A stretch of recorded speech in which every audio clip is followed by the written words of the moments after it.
സ്നേഹം ഓർക്കുമ്പോൾ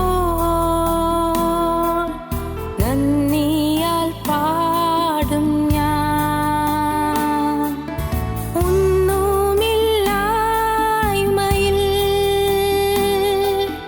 നിന്നെന്നെ ഉയർത്തിയ നിൻ സ്നേഹം ഓർക്കുമ്പോൾ നന്ദിയാൽ പാടും ഞാൻ. നീ എന്നെ സ്നേഹിപ്പാൻ ഞാനെന്തുള്ളൂ നാഥാ. നീ എന്നെ ഓർക്കുവാൻ എൻ ഗൃഹം എന്തുള്ളൂ. നീ എന്നെ സ്നേഹിപ്പാൻ ഞാനെന്തുള്ളൂ നാഥാ.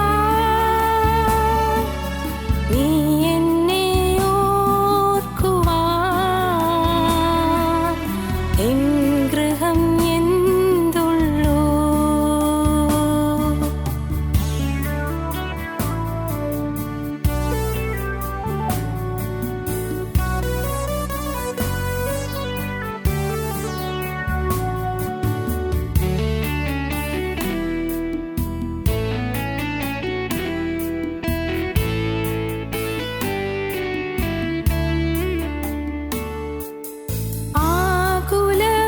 ആകുലവേളകളിൽ ആശ്വാസമായി നീ ഭാരത്തിൻ നാളതിൽ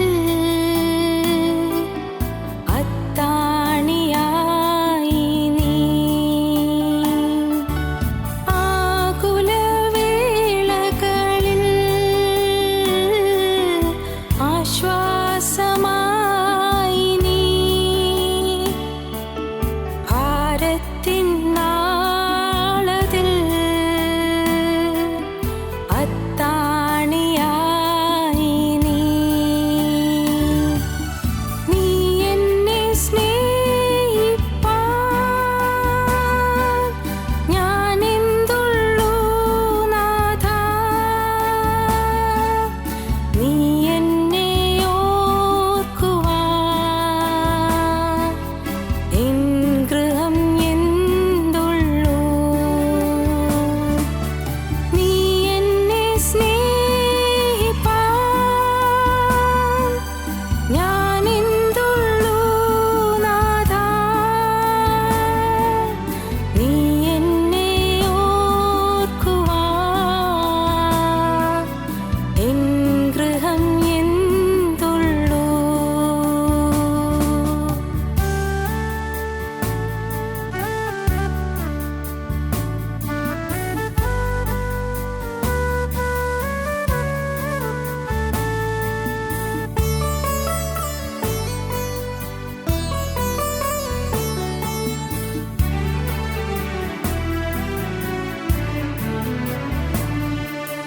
തലമുറ തലമുറയായി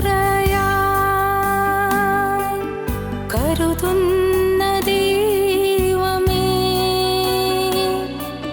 നിൻ സ്നേഹത്തിൻ ആഴം ആർക്കു വർണ്ണിച്ചിടാൻ. തലമുറ തലമുറയായി കരുതുന്ന ദൈവമേ, നിൻ സ്നേഹത്തിൻ ആഴം ആർക്കു വർണ്ണിച്ചിടാൻ.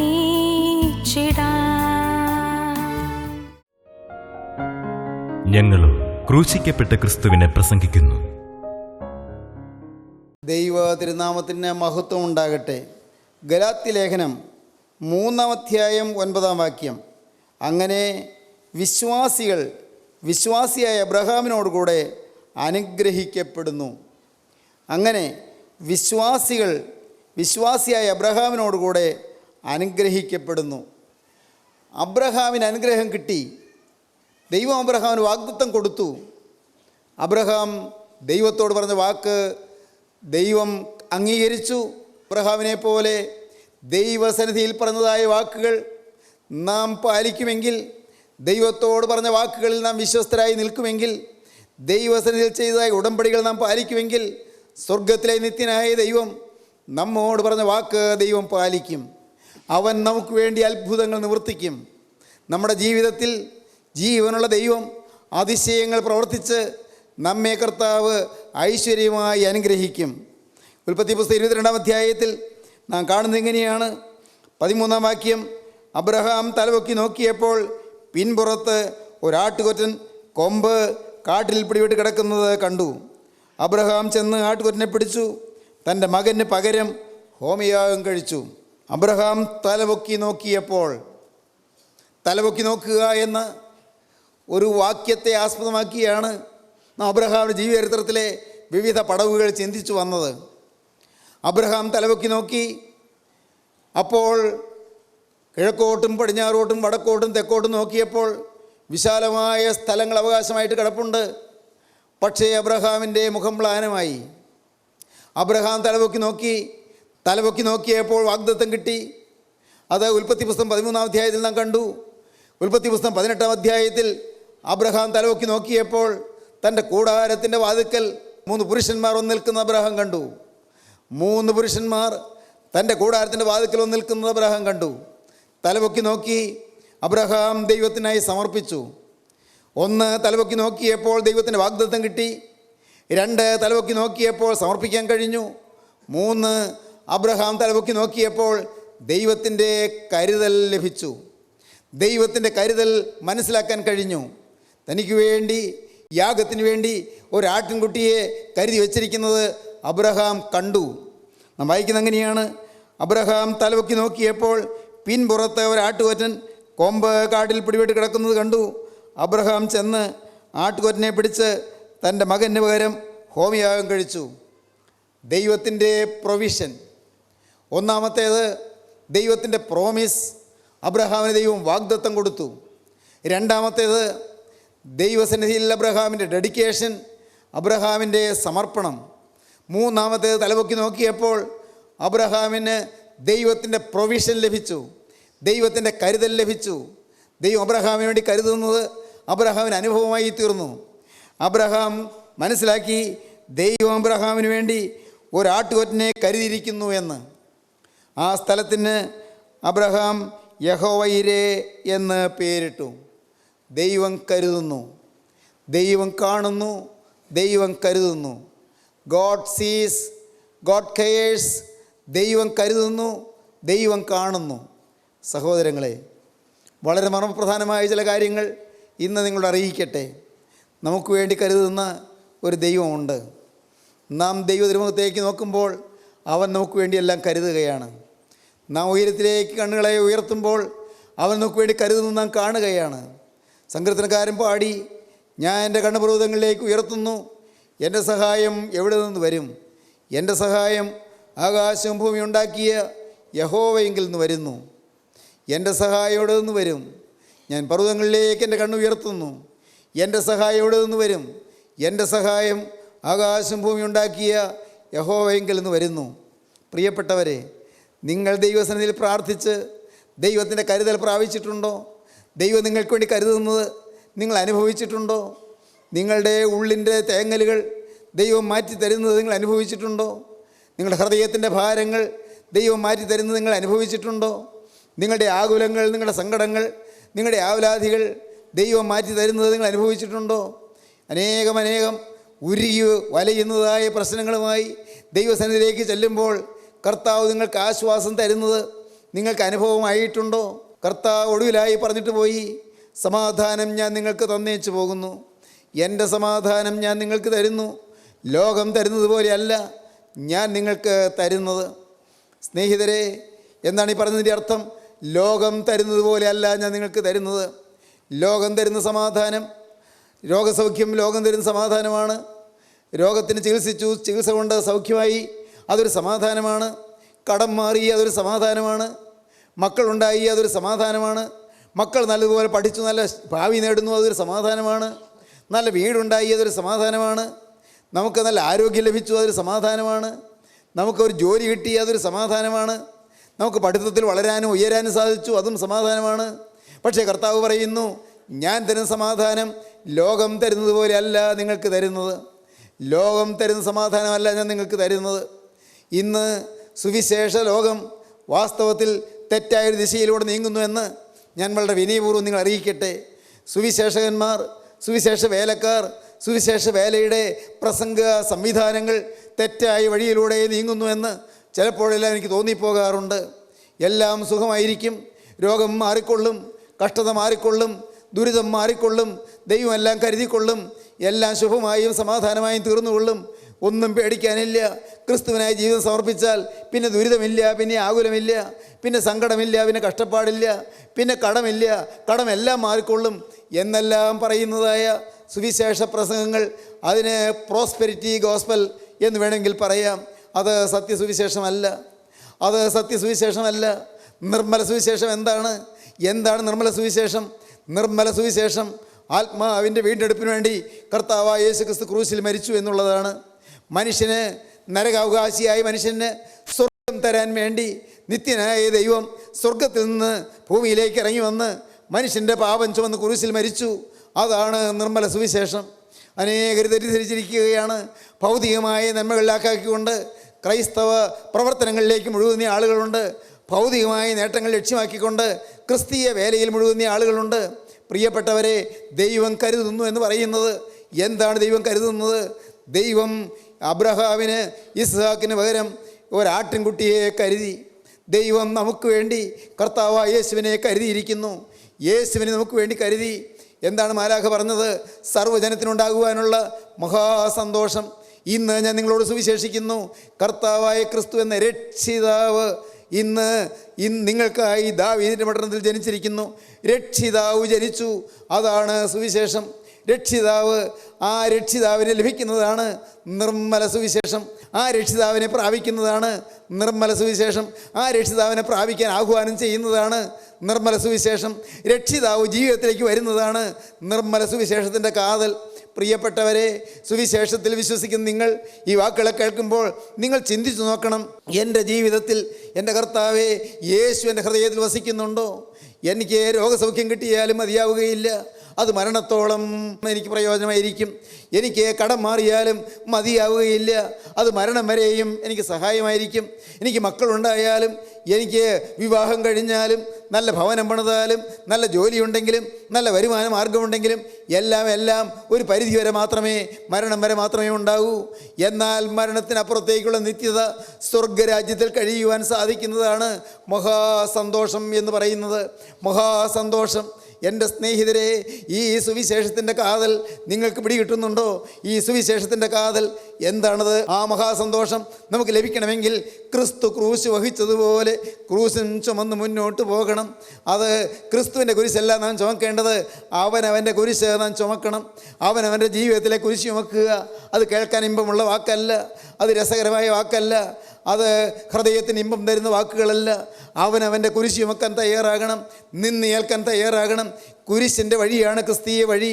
ക്രൂശിൻ്റെ വഴിയിലൂടെ പോകാൻ ഞാൻ തയ്യാറാകുമ്പോഴാണ് ഞാൻ വാസ്തവത്തിൽ ഒരു ക്രിസ്ത്യാനിയായി തീരുന്നുള്ളൂ, ഞാൻ ക്രിസ്തുവിൻ്റെ അനുയായിയായി തീരുന്നുള്ളൂ. ഇന്ന് ക്രിസ്ത്യാനികൾ എന്ന് പറയുന്ന അനേകം ആളുകളുണ്ട്. നിങ്ങൾ ദയവായി എന്നോട് ക്ഷമിക്കണം, നെറ്റി വിളിക്കരുത്, നിങ്ങൾക്ക് മനസ്സിൽ ഭാരം തോന്നരുത്.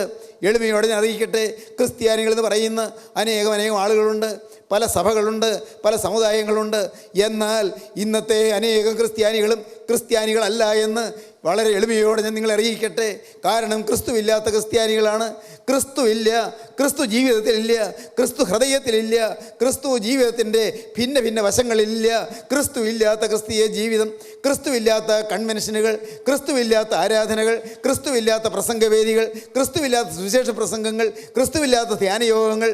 ക്ഷമിക്കണമേ ദൈവമക്കളെ, നിങ്ങൾ പറയട്ടെ, ക്രിസ്തു ജീവിതത്തിലേക്ക് വരിക എന്ന് പറഞ്ഞാൽ എന്താണ്? ക്രൂശ് നാം സ്വീകരിക്കുക എന്നാണ്. കുരിശിൻ്റെ വഴിയാണത്, അത് നിന്ദയുടെ വഴിയാണ്, അത് ആക്ഷേപത്തിൻ്റെ വഴിയാണ്, അത് പരിഹാസത്തിൻ്റെ വഴിയാണ്, സകലരും വെറുക്കുന്ന വഴിയാണ്, ലോകത്തിന് ഹിതകരമല്ലാത്ത വഴിയാണ്, ലോകത്തിന് ഇമ്പമല്ലാത്ത വഴിയാണ്. ആ വഴിയെ പോകാൻ സാധിക്കുന്നെങ്കിൽ മാത്രമേ ക്രിസ്തുവിൻ്റെ ശിഷ്യനായിരിക്കാൻ കഴിയുകയുള്ളൂ.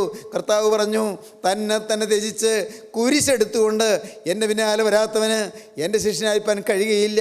തന്നെ ത്യജിക്കണം. ലൂക്കോസിന് സുവിശേഷം 14-ാം അധ്യായത്തിൻ്റെ ഒടുവിലത്തെ ഖണ്ഡികയിൽ അതിങ്ങനെയാണ് പറഞ്ഞു തുടങ്ങുന്നത്. ഏറിയ പുരുഷാരം തൻ്റെ പിന്നാലെ വരുന്നു. ഏറിയ പുരുഷാരം തൻ്റെ പിന്നാലെ വരുന്നത് യേശു കണ്ടു. യേശു അവിടെ തിരിഞ്ഞു നിന്നിട്ട് യേശു അവരോട് പറഞ്ഞു, ഏറിയ പുരുഷാരം പിന്നാലെ വരുന്നുണ്ട്.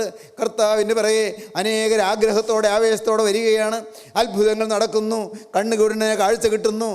ദരിദ്രർക്ക് അവർക്ക് ആഹാരം ലഭിക്കുന്നു. 5 അപ്പം കൊണ്ട് 5000 പേരെ പോഷിപ്പിച്ചിരിക്കുന്നു. കുഷ്ഠരോഗികൾക്ക് സൗഖ്യം കിട്ടുന്നു. മുടന്തർ എഴുന്നേറ്റ് നടക്കുന്നു. അത്ഭുതങ്ങൾ നടക്കുന്നു. പക്ഷപാത രോഗി എഴുന്നേറ്റ് നടക്കുന്നു. 12 കൊല്ലമായി രക്തവാർച്ചയുള്ള സ്ത്രീ അവിടെ രക്തവാർച്ച പെട്ടെന്ന് മാറുന്നു. അത്ഭുതങ്ങൾ നടക്കുന്നു. ആളുകളിതാ തിങ്ങിക്കൂടി വരികയാണ്. അനേകരിങ്ങനെ വരുന്നു. ഏറിയ പുരുഷാരം പിൻചെല്ലുമ്പോൾ കർത്താവ് എന്താണ് പറഞ്ഞത് നമുക്ക് വായിക്കാം. ഏറിയ പുരുഷാരം അവനോടുകൂടെ പോകുമ്പോൾ അവൻ തിരിഞ്ഞു നിന്നു അവരോട് പറഞ്ഞത്, എൻ്റെ അടുക്കൽ വരികയും, നിങ്ങളെല്ലാവരും എൻ്റെ പിന്നാലെ വരുന്നുണ്ടല്ലോ, ഒരു കാര്യം നിങ്ങൾ അറിഞ്ഞിട്ട് വന്നാൽ മതി.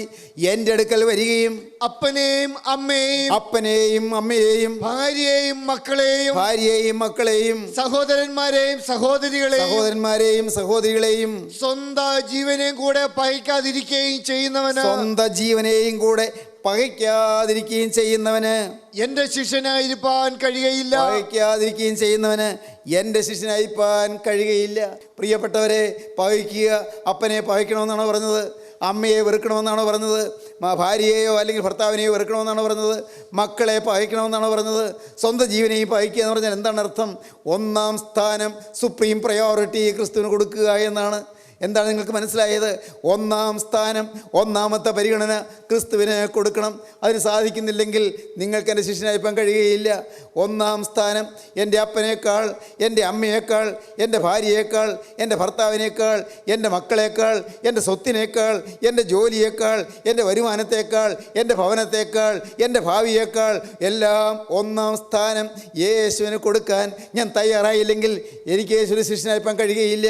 അടുത്ത വാക്യം, തൻ്റെ ക്രൂശ് എടുത്തുകൊണ്ട് എൻ്റെ പിന്നാലെ വരാത്തവനും എൻ്റെ ശിഷ്യനായിരിക്കാൻ കഴിയുകയില്ല. തൻ്റെ ക്രൂശ് എടുത്തുകൊണ്ട്, അവനവൻ്റെ കുരിശെടുത്തുകൊണ്ട് എൻ്റെ പിന്നാലെ വരാത്തവനും എൻ്റെ ശിഷ്യനായിപ്പം കഴിയുകയില്ല. തൻ്റെ ക്രൂശ് എടുത്തുകൊണ്ട് എൻ്റെ പിന്നാലെ വരാത്തവനും എൻ്റെ ശിഷ്യനായിപ്പം കഴിയുകയില്ല. 33-ാം വാക്യം, അങ്ങനെ തന്നെ നിങ്ങളിൽ ആരെങ്കിലും തനിക്കുള്ളതൊക്കെയും വിട്ടു പിരിയുന്നില്ല എങ്കിൽ അവൻ എൻ്റെ ശിഷ്യനായിരിക്കാൻ കഴിയുകയില്ല. തനിക്കുള്ളതൊക്കെയും വിട്ടു പിരിയുക. 1-ാം സ്ഥാനം ക്രിസ്തുവിന്, ക്രിസ്തുവിൻ്റെ ഇഷ്ടത്തിന്, ക്രിസ്തുവിൻ്റെ അഭിമതത്തിന്, ക്രിസ്തുവിൻ്റെ ആശയത്തിന്, ക്രിസ്തുവിൻ്റെ ഹിതത്തിന്, ക്രിസ്തുവിൻ്റെ ആലോചനയ്ക്ക്, ക്രിസ്തുവിൻ്റെ വഴികൾക്ക് 1-ാം സ്ഥാനം. എൻ്റെ സഹോദരങ്ങളെ, ഞാൻ വളരെ എളിമയോടെ പറയുകയാണ്. ഞാൻ 17-ാമത്തെ വയസ്സിൽ മാനസാന്തരപ്പെട്ടവനാണ്. 17-ാമത്തെ വയസ്സിൽ മാനസാന്തരപ്പെട്ടു. ഞാൻ ദൈവവേല ചെയ്തു, ഓടി നടന്ന് പ്രസംഗിച്ചു. ശരിയാണ്. പക്ഷേ ഈ പറയുന്നതിൻ്റെ അർത്ഥം എനിക്ക് അറിഞ്ഞുകൂടായിരുന്നു. ഈ പറയുന്നതിൻ്റെ ആശയം ഞാൻ അനുഭവിച്ചില്ല. ഞാൻ സുവിശേഷ വേല ചെയ്തു, ഞാൻ പ്രസംഗങ്ങൾ നടത്തി, ഞാൻ ബൈബിൾ ക്ലാസ്സുകൾ എടുത്തു. പ്രിയപ്പെട്ടവരെ, ഒരു ദിവസം പോലും ഇളവില്ലാതെ ഞാൻ പ്രസംഗിച്ചതായ കാലങ്ങളുണ്ട്. എൻ്റെ ദൈവത്തിൻ്റെ വലിയ നാമം മഹത്വപ്പെടട്ടെ. പക്ഷേ ഈ പറയുന്നതിൻ്റെ പൊരുൾ എനിക്ക് മനസ്സിലായിരുന്നില്ല, അതെൻ്റെ ജീവിതത്തിൽ ഇല്ലായിരുന്നു. എന്നാൽ ദൈവത്തിൻ്റെ വലിയ നാമം മഹത്വപ്പെടട്ടെ. ആഴമേറിയ ഒരു സമർപ്പണത്തിലേക്ക് കരുണയുള്ള കർത്താവ് എന്നെ നടത്താനിടയായി. എൻ്റെ ജീവിതത്തിലേക്ക് തിരിഞ്ഞു നോക്കാൻ ദൈവം എനിക്ക് അവസരം തന്നു. പലതും എൻ്റെ ജീവിതത്തിൽ കർത്താവ് വേദനിക്കുന്നതുണ്ട് എന്ന് മനസ്സിലായി. പാപങ്ങളല്ല പ്രിയരെ, പാപങ്ങളല്ല. സ്വന്തം ഇഷ്ടങ്ങൾ, സ്വന്തം താല്പര്യങ്ങൾ പൂർണ്ണമായി സമർപ്പിച്ചില്ല, മുഴുവനായിട്ട് കൊടുത്തില്ല.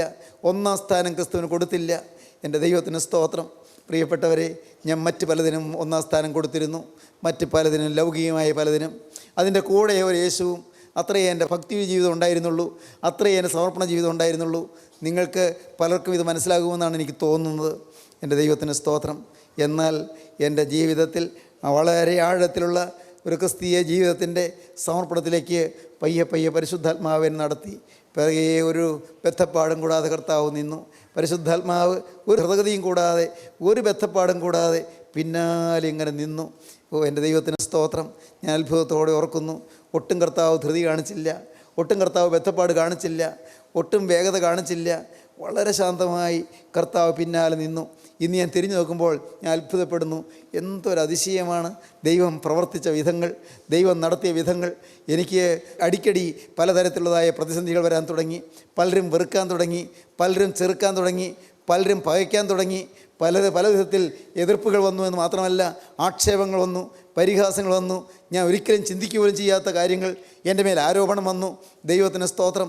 എൻ്റെ പ്രിയപ്പെട്ടവരെ, അങ്ങനെ പടിപടിയായി ഞാൻ ഒന്നൊന്നായി ഞാൻ തിരിഞ്ഞു നോക്കാൻ തുടങ്ങി. എൻ്റെ കർത്താവേ, ഇതെല്ലാം വരുമ്പോൾ എനിക്ക് വാട്ടം വരുന്നു. പലരും ആക്ഷേപിക്കുമ്പോൾ എൻ്റെ മുഖം വാടുന്നു, എൻ്റെ ഹൃദയം മ്ലാനമാകുന്നു. പലരും ഇല്ലാത്തത് പറയുമ്പോൾ എനിക്ക് ഉള്ളിൽ സങ്കടം വരുന്നു. എൻ്റെ കർത്താവേ, അത് ഒരു ദൈവവൈതലിന് ചേർന്നതല്ലല്ലോ. എനിക്ക് മനസ്സിലാക്കാനിടയായി. മനസ്സിലായി വരും തോറും പിന്നെ ഓരോന്നായി സമർപ്പിക്കാനിടയായി. എൻ്റെ ദൈവത്തിന് സ്തോത്രം. ഇന്നും ഞാൻ എളിമയോടെ പറയട്ടെ, ഞാൻ തികഞ്ഞവനായില്ല.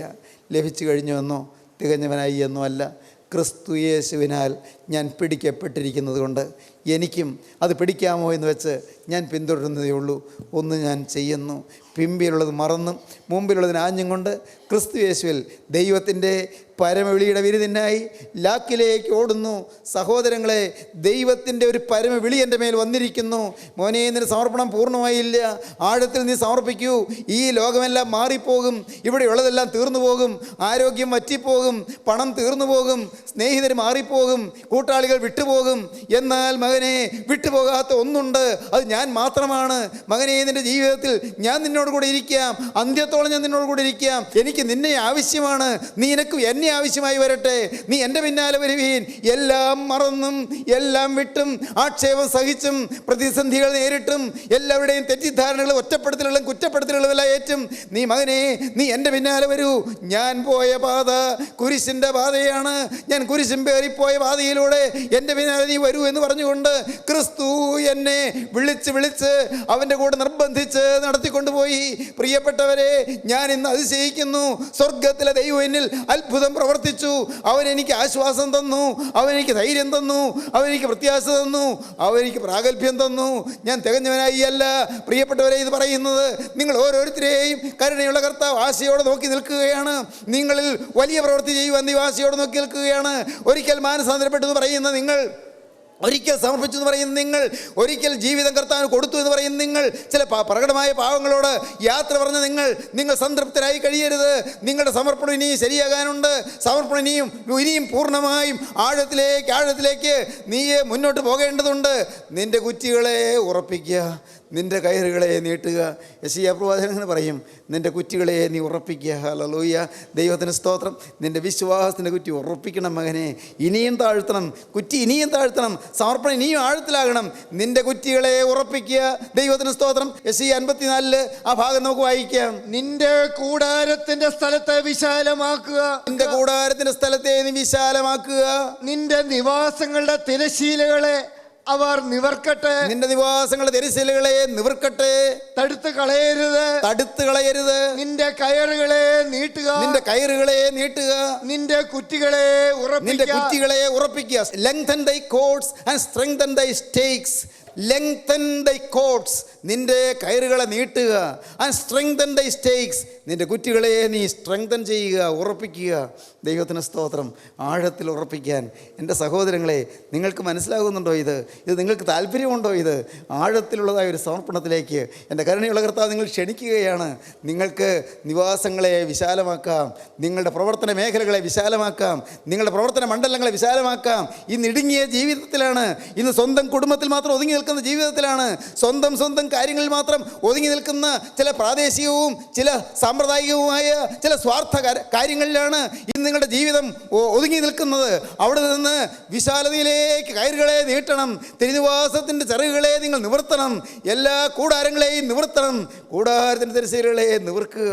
നിങ്ങൾ കുറ്റികളെ ആഴത്തിൽ ഉറപ്പിച്ചുകൊണ്ട് നിങ്ങൾ വിശാലതയിലേക്ക് നീങ്ങുക. എൻ്റെ കർത്താവിന് സ്തോത്രം. എന്താണ് ഈ പറയുന്നത്? അക്കരെ ചെല്ലുമ്പോൾ ഇതിൻ്റെ എല്ലാം വില അറിയാം പ്രിയപ്പെട്ടവരെ.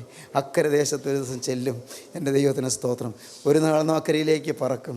അവിടെ ചെല്ലുമ്പോൾ അറിയാം ഇവിടെ നാം നേടിയത് എന്താണെന്ന്. അന്ന് എല്ലാം വിട്ടങ്ങ് പോകുമ്പോൾ അപ്പോൾ അറിയാം എന്താണ് നേടിയതെന്ന്.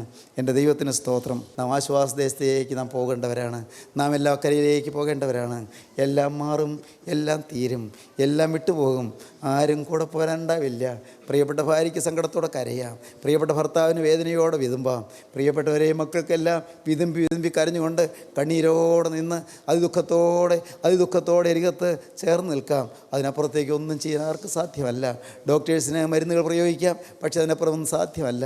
എല്ലാം ചെയ്യാം. പക്ഷേ ഞാനെന്ന് പറയുന്ന മനുഷ്യനോ അക്കരയിലേക്ക് ഇതാ നീങ്ങുന്നു. ദൈവത്തിന് സ്തോത്രം. അക്കരയിലേക്ക് ഇതാ കടന്നു പോകുന്നു. എല്ലാം മാറി മറയും. ഈ ലോകം മാറി മറയുന്നു. ലോകം പിന്നിലേക്ക് മാറുന്നു. മനുഷ്യൻ അവനിതാ നിത്യതയിലേക്ക് അടുക്കുന്നു. ഓരോ നിമിഷം തോറും നാം നിത്യതയോട് അടുത്തടുത്ത് വരികയാണ്. എൻ്റെ സ്നേഹിതരോട് ഞാനൊരു വാക്ക് പറയട്ടെ. ഇന്ന് ഈ വാക്കുകൾ നിങ്ങൾ കേട്ടുകൊണ്ടിരിക്കുമ്പോൾ നിങ്ങൾക്ക് നിത്യജീവൻ്റെ ഉറപ്പ് നിങ്ങൾക്ക് വേണമോ? പ്രാഗൽഭ്യം നിങ്ങൾക്ക് വേണമോ? അവനെ നിങ്ങൾ അനുസരിക്കാൻ തയ്യാറാകുക. യേശുവിനെ നിങ്ങൾ കീഴ്പ്പെടാൻ തയ്യാറാകുക. യേശുവിനെ നിങ്ങൾ വിനയപ്പെടാൻ തയ്യാറാകുക. യേശുവിൻ്റെ സന്നിധിയിൽ നിങ്ങൾ സമർപ്പിക്കാൻ തയ്യാറാകുക. എല്ലാം മാറുമ്പോൾ മാറാത്തത് യേശു മാത്രം. എൻ്റെ യേശു അവൻ സകലത്തിനും മതിയായവനാണ്. അവൻ ഇന്നലെയും ഇന്ന് എന്നേക്കും മാറ്റമില്ലാത്തവനാണ്. അവനിതാ നിങ്ങളുടെ അരികത്ത് വന്നിട്ടുണ്ട്. നിങ്ങൾ ഓരോരുത്തരിക്കുന്നിടത്തേക്ക് അവൻ മന്ദം വരുന്നുണ്ട്. നിങ്ങളെ ആഴമേറിയ സമർപ്പണത്തിലേക്ക്, കുറ്റി ആഴത്തിൽ ഉറപ്പിക്കുന്ന അനുഭവത്തിലേക്ക് നിങ്ങളെ നയിക്കാനായിട്ട് യേശു നിങ്ങളുടെ അരികത്തേക്ക് വരികയാണ്. നിങ്ങളുടെ ജീവിതത്തെ അവൻ തൊട്ട് പിടിച്ച് അവൻ കുറ്റി ആഴത്തിൽ ഉറപ്പിക്കാൻ അവൻ അധ്വാനിക്കുകയാണ്. പരിശുദ്ധാത്മാവ് നിങ്ങളുടെ അരികത്ത് വന്ന് യത്നിക്കുന്ന ഈ സമയം നിങ്ങൾ മറക്കല്ലേ, നിങ്ങൾ മാറല്ലേ, നിങ്ങൾ പിന്നോക്കം തിരിയല്ലേ, എനിക്ക് വയ്യ എന്ന് പറയല്ലേ. കർത്താവേ, ഞാനും തയ്യാറാണ്. കുരിശെടുത്തുകൊണ്ട് എൻ്റെ ജീവിതത്തിലെ കുരിശുകൾ പുഞ്ചിരിയോടെ എടുത്തുകൊണ്ട് ഞാനിതാ വരുന്നു. പരിഭവമില്ലാതെ കുരിശ് ഞാൻ എടുത്തുകൊള്ളാം, നിരാശയില്ലാതെ കുരിശ് ഞാൻ എടുത്തുകൊള്ളാം. കർത്താവേ, സങ്കടമില്ലാതെ കുരിശ് ഞാൻ എടുത്തുകൊള്ളാം. എൻ്റെ ദൈവമേ, പരാതിയില്ലാതെ കുരിശ് ഞാൻ എടുത്തുകൊള്ളാം. ഞാനും ഇതാ വരുന്നു. നീ പോയ അതേ കാൽച്ചുവടുകളിൽ കൂടെ ഞാനും ഇതാ വരുന്നു. വിശ്വാസത്തോടെ പറയുവീൻ, വിശ്വാസത്തോടെ പ്രാർത്ഥിപ്പീൻ, വിശ്വാസത്തോടെ തീരുമാനിപ്പീൻ, വിശ്വാസത്തോടെ സമർപ്പിപ്പീൻ. പുതിയ തീരുമാനങ്ങൾ നിങ്ങളുടെ ഹൃദയത്തിൽ ഉരുത്തിരിഞ്ഞു വരട്ടെ. അനുഗ്രഹം നിങ്ങളുടെ മേൽ പകരട്ടെ. ആഴത്തിലുള്ള സമർപ്പണത്തിലേക്ക് നിങ്ങൾ നീങ്ങട്ടെ. ദൈവം നിങ്ങളെ അനുഗ്രഹിക്കട്ടെ. നമുക്ക് പ്രാർത്ഥിക്കാം. കാരുണ്യവാനേ, മഹാപരിശുദ്ധനായ സ്വർഗീയ പിതാവേ, ജീവൻ്റെ അരുളപ്പാടുകൾക്കായി ഞങ്ങൾ നിന്നെ സ്തുതിക്കുന്നു. വചനത്തിനായി ഞങ്ങൾ നിന്നെ സ്തുതിക്കുന്നു. ആലോചനകൾക്കായി ഞങ്ങൾ നിന്നെ സ്തുതിക്കുന്നു. സ്വർഗീയ കരുതലിനായി ഞങ്ങൾ നിന്നെ സ്തുതിക്കുന്നു. അബ്രഹാമിൻ്റെ ജീവിതത്തിൽ നിന്ന് പുതിയ പാഠങ്ങൾ പഠിക്കുവാൻ ഞങ്ങൾക്ക് കൃപ തന്നതിനായി ഞങ്ങൾ നിന്നെ സ്തുതിക്കുന്നു. കർത്താവേ, വചനം കേട്ട എല്ലാവരെയും ഇവിടുന്ന് വാഴ്ത്തണമേ. എല്ലാവരുടെ മേലും തൃക്കരം വയ്ക്കണമേ. ആണിപ്പാടൽ കരം വെച്ച് എല്ലാവരെയും ആശീർവദിക്കണമേ. തിരുനാമം മഹത്വപ്പെടുത്തണമേ. യേശുക്രിസ്തുവിൻ്റെ രാജകീയ നാമത്തിൽ തന്നെ. ആമീൻ. ഹല്ലേലൂയ.